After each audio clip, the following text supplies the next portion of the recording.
तो आज first class में हम लोग डिस्कस करेंगे कंप्यूटर फंडामेंटल्स के बारे में, साथ ही सीखेंगे हार्डवेयर क्या होता है और सॉफ्टवेयर क्या होता है। ओके, इसके बारे में तो पहले इसका बेसिक कॉन्सेप्ट होता क्या है कंप्यूटर, व्हाट इज कंप्यूटर। अगर कोई मेरे से पूछे तो सबसे पहले तो हम लोग यही बोलते हैं computer is an electronic machine या डिवाइस भी बोलते हैं, राइट। चलेगा, हम लोग इजी वे में समझा सकते हैं क्या कि कंप्यूटर एक ऐसा इलेक्ट्रॉनिक डिवाइस है जो डेटा को इनपुट लेता है, उसके बाद उसी डेटा को क्या कर लेता है, स्टोर कर लेता है, देन कैलकुलेशन का काम करता है, मतलब प्रोसेस करने का काम करता है, रिजल्ट बनाने का काम करता है, एंड फाइनली उसी डेटा को क्या करता है जी, आउटपुट के फॉर्म में हम तक पहुंचा देता है। यहां तक तो क्लियर है। एक क्वेश्चन आया कि सर डेटा क्या होता है, यहाँ पे कुछ डेटा का एग्जांपल बताइए।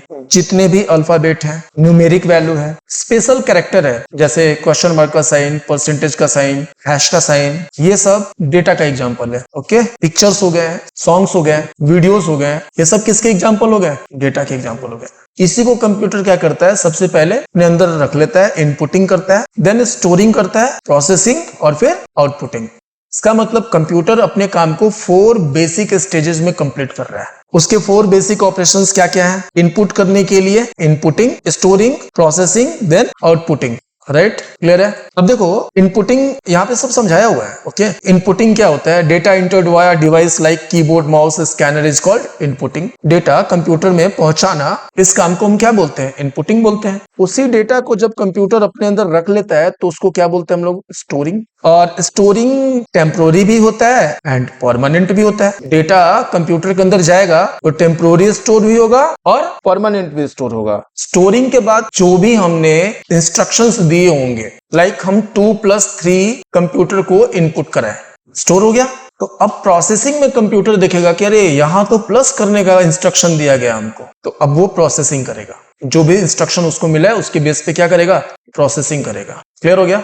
देन फाइनल एक रिजल्ट तैयार करेगा, 5, 2+3 = 5, और उस आंसर को हमारे तक पहुंचाने का काम जो है वो आउटपुटिंग से होगा। क्लियर है बात। तो कितने स्टेजेस में काम कर रहा है कंप्यूटर? 4। इनपुटिंग, फिर स्टोरिंग, फिर प्रोसेसिंग, देन आउटपुटिंग। कमाल का बात है क्या है पता है, आप भी इसी 4 स्टेजेस पे काम करते हो। सोच के देखो, अब मान लो हम एक यूजर हो गए और आप हो गए कंप्यूटर। तो एक यूजर क्या किया? डेटा फीड किया, डेटा दिया किसको? कंप्यूटर को। 2+3 कितना होता है? कीबोर्ड के थ्रू ना हम डेटा यहाँ कंप्यूटर को दे सकते हैं। यहाँ जो हम डेटा दिए थ्रू ईयर आपके स्टोरिंग डिवाइस में चला गया वो, और जाके कहीं ना कहीं स्टोर तो हुआ होगा। और सोचो अगर सही से नहीं स्टोर हुआ होता तो क्या सही जवाब दे पाते आप? सुने ही नहीं होते सही से, इनपुटिंग ही सही से नहीं हुआ होता तो स्टोर भी नहीं हो पाया, या आपका ध्यान कहीं अलग दूसरे जगह था तो आप डेटा स्टोर नहीं कर पाए। तो जब स्टोर नहीं कर पाओगे तो प्रोसेसिंग होगा क्या? स्टोरिंग स्टेज बहुत जरूरी है, और उसके बाद क्या होगा? प्रोसेसिंग। सोचोगे क्या, अरे सर तो बताए थे 8+2 या 2+8 करना है। 2+8 करने के बाद जो आंसर आएगा वही तो रिजल्ट कहलाएगा।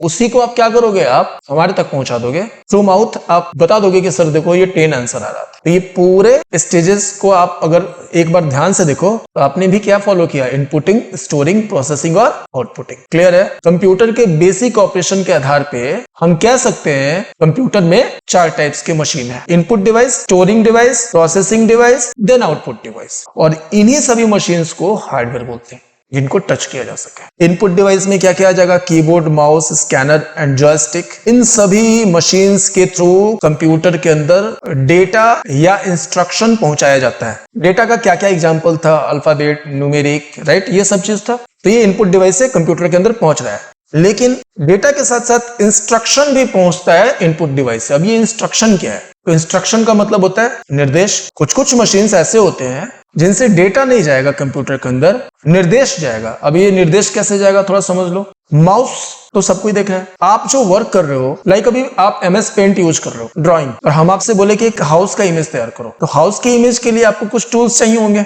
जैसे रेक्टेंगल का जरूरत पड़ सकता है, लाइन का जरूरत पड़ सकता है, सर्कल का जरूरत पड़ सकता है। तो ये सारे टूल्स छोटे छोटे पिक्चर्स के फॉर्म में रखे रहते हैं। अब देखो, आपके माइंड में रेक्टेंगल बनाने के लिए आइडिया आया, अब उस आइडिया को आप कंप्यूटर तक कैसे पहुंचा सकते हो? Through mouse. क्या कर रहे हो? माउस से उस रेक्टेंगल वाले पार्ट पे जैसे आप क्लिक कर रहे हो तो आपका कंप्यूटर समझ गया कि आगे जो ऑब्जेक्ट ड्रॉ करना है वो रेक्टेंगल ड्रॉ करना है। इसका मतलब जो आपके दिमाग में निर्देश था उस निर्देश को कंप्यूटर तक पहुंचाने का काम आपने कैसे किया? Through mouse. तो इनपुट डिवाइस से डेटा भी कंप्यूटर के अंदर पहुंचेगा और इंस्ट्रक्शन भी पहुंचेगा। क्लियर है? तो इनपुट डिवाइस क्लियर है जी। अब बात करते हैं स्टोरेज डिवाइस, मतलब स्टोरिंग करने का। तो देखो अब इस पूरे स्टोरिंग डिवाइस को हम यहां समझ लेते हैं। स्टोरिंग करने के लिए हमारे पास जो स्टोरेज डिवाइस मिलेगा वो दो पार्ट में बटा हुआ रहता है, एक प्राइमरी और एक सेकेंडरी। क्लियर है? अभी जो भी करंट डेटा है, आप क्लासरूम में अभी बैठे हो, मेरे बहुत सारे बात को सुन रहे हो, तो डेटा थ्रू ईयर आपके माइंड तक पहुंच रहा है। बहुत सारा डेटा आप देख भी रहे हो, थ्रू आई वो भी डेटा आपके माइंड तक पहुंच रहा है। मतलब इनपुट करने की ये जो दोनों मशीन्स हैं आपके माइंड तक डेटा को पहुंचा रहे हैं। ओके, और ये सब डेटा कहीं ना कहीं जाके स्टोर हो रहा है। पता है वो कौन सा स्टोरिंग प्लेस है? प्राइमरी। मतलब डेटा इनपुट होने के बाद सबसे पहले जिस जगह रुकेगा उसको हम कहेंगे प्राइमरी स्टोरिंग डिवाइस। और प्राइमरी का मतलब होता भी तो है पहला, और प्राइमरी के बाद जिस जगह पहुंचने वाला है डेटा वो बन गया सेकेंडरी। अच्छा, जितना भी हम बात बोल रहे हैं वो सब आपके प्राइमरी में स्टोर हो रहा है। अब आपको डर है कि यार हम तो भूल जाएंगे इन सभी बातों को, तुरंत नोट्स बनाना चालू कर दिया। तो डेटा इनपुट हो रहा है, प्राइमरी में पहुंच रहा है और वहां से आपके नोटबुक में एंटर हो रहा है। इसका मतलब कहां पे पहुंच गया? सेकेंडरी में। रात होगा, फिर आप सो जाओगे, कल उठोगे तो ये जो प्राइमरी स्टोरिंग डिवाइस है उसमें जो डेटा था वो डिस्ट्रॉय हो जाएगा, वो लॉस्ट हो जाएगा, वो खराब हो जाएगा, वो अब दोबारा नहीं मिलने वाला है। समझ रहे हो बात को? तो प्राइमरी स्टोरिंग डिवाइस में क्या सीखने को मिला कि ये स्टोरिंग डिवाइस एक ऐसा स्टोरिंग डिवाइस है जिसमें डेटा टेम्पोररी रूप से रहता है और मशीन के ऑफ होने से या मशीन के रीस्टार्ट होने से वो डेटा लॉस्ट हो जाता है। क्लियर है? लेकिन वही बात है कि अगर आप रीस्टार्ट होने से पहले उसको शिफ्ट कर दिए सेकेंडरी स्टोरिंग डिवाइस में, दैट मीन्स कि वो सेव हो गया और वो अब टेम्पोररी रूप में नहीं है, वो परमानेंट हो गया। वो तब तक रहेगा जब तक आप खुद से डिलीट नहीं करो। मानते हो कि नहीं? आप नोटबुक फेंक दो अपना, या आपका नोटबुक खराब हो जा रहा है, जैसे कि बारिश में भीग गया, जल गया, राइट, डिस्ट्रॉय हो गया, तो वो पूरा का पूरा वर्क, वो पूरा का पूरा फाइल, वो पूरा का पूरा नोटबुक आपका तो बर्बाद हो गया। अब तो डेटा उसमें से नहीं मिल पाएगा। वैसे ही प्राइमरी स्टोरिंग डिवाइस में से डेटा अगर सेकेंडरी में चला गया तो वो तो रहेगा परमानेंट, लेकिन वायरस के कारण या कोई पर्सन हमारे फाइल को हटा दे या करप्ट होने के केस में हमारा वो डेटा लॉस्ट तब हो सकता है, नॉर्मली तो लॉस्ट नहीं होगा। क्लियर है? क्या क्या बात सीखने को मिला? स्टोरिंग डिवाइस दो पार्ट में, प्राइमरी और सेकेंडरी। सबसे पहले प्राइमरी में डेटा जाएगा और प्राइमरी से होने के बाद फिर कहां जाएगा? सेकेंडरी में। क्लियर है? ठीक है, अब इसको आगे देखते हैं और ज्यादा समझते हैं। ये रहा स्टोरिंग डिवाइस को मेमोरी भी बोलते हैं। ये दो टाइप में है, प्राइमरी और सेकेंडरी।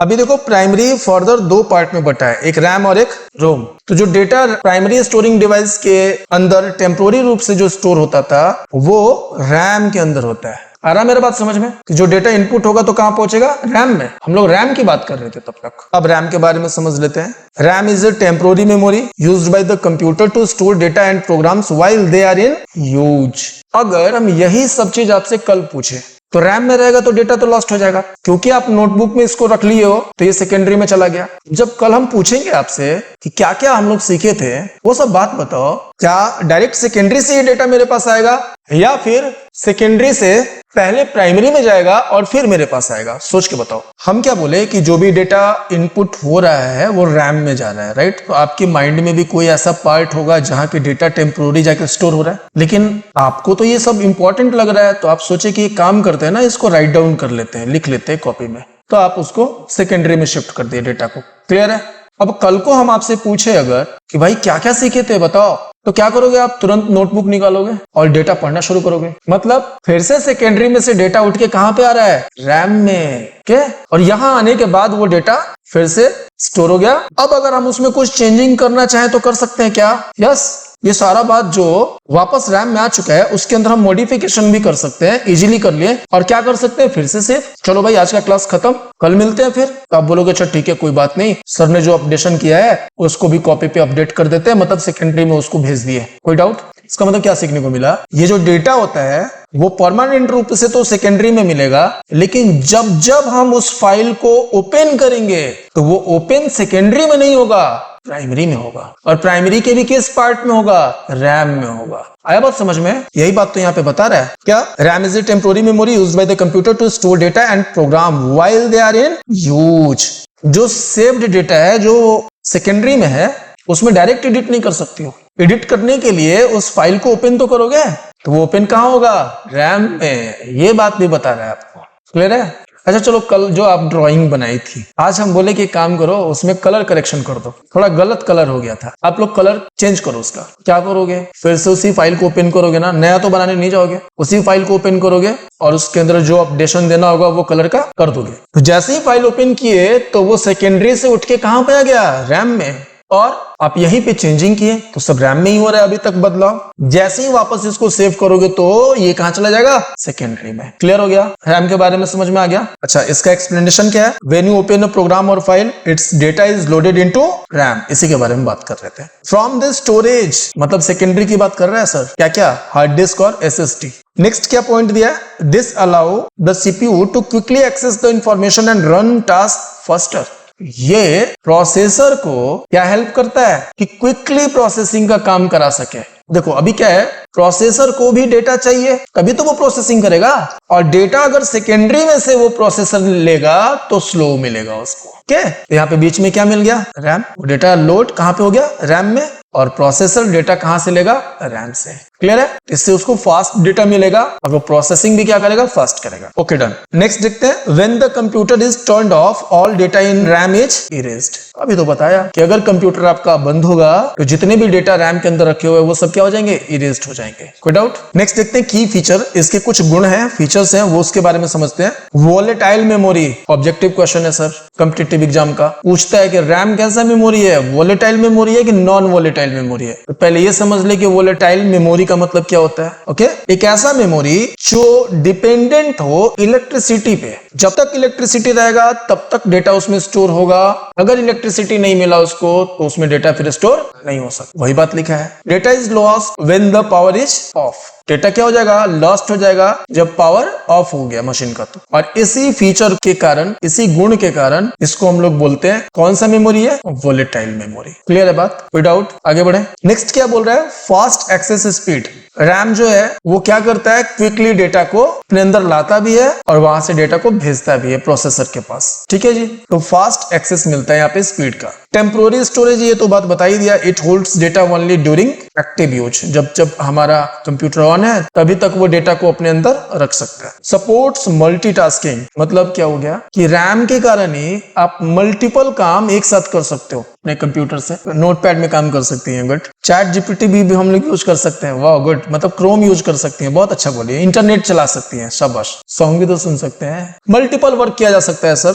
आपकी बोलने का मतलब यही है कि सर एक टाइम में मल्टीपल वर्क कर सकते हैं। एक बात बताओ, ये जितने भी एप्स खुलेंगे इनका जो करंट डेटा होगा वो कहां जाएगा? रैम में। इसका मतलब ये हुआ कि रैम का स्टोरेज अगर हाई होगा तो हमारा कंप्यूटर जो है वो मल्टीपल एप्स को एक साथ ओपन करके और अच्छे से काम को पूरा करके दे सकता है। और अगर रैम का कैपेसिटी लो होगा तो क्या ये सारे एप्स के डेटा को हैंडल कर सकता है? बिल्कुल नहीं सर, ये तो हैंग होने लगेगा, है ना। रैम का कैपेसिटी है 2 GB और आप हेवी गेम ओपन कर लो तो उतना डेटा वहां पे स्टोर हो ही नहीं पाएगा, तो कंप्यूटर क्या होने लगेगा? हैंग होने लगेगा। क्लियर है बात? ये भी बात समझ में आ गया कि ये मल्टीटास्किंग को सपोर्ट करता है। ये तो ठीक है, अब यहां तक समझ गया। देन बूस्ट परफॉर्मेंस, अभी जो हम लोग बात कर रहे थे कि हायर अगर कैपेसिटी होगा रैम का स्टोरेज वाला तो परफॉर्मेंस भी हमारा मशीन देगा अच्छा, अगर लो होगा तो हैंग करेगा। इसीलिए हमारे मशीन में रैम की कैपेसिटी को ज्यादा रखना चाहिए। आज की वीडियो में बस इतना ही, और नेक्स्ट वीडियो में हम लोग रोम के बारे में बात करेंगे और साथ में सेकेंडरी स्टोरिंग डिवाइस के साथ साथ डेटा प्रोसेसिंग कैसे होता है ये भी जानेंगे। तो फिर मिलते हैं नेक्स्ट क्लास में।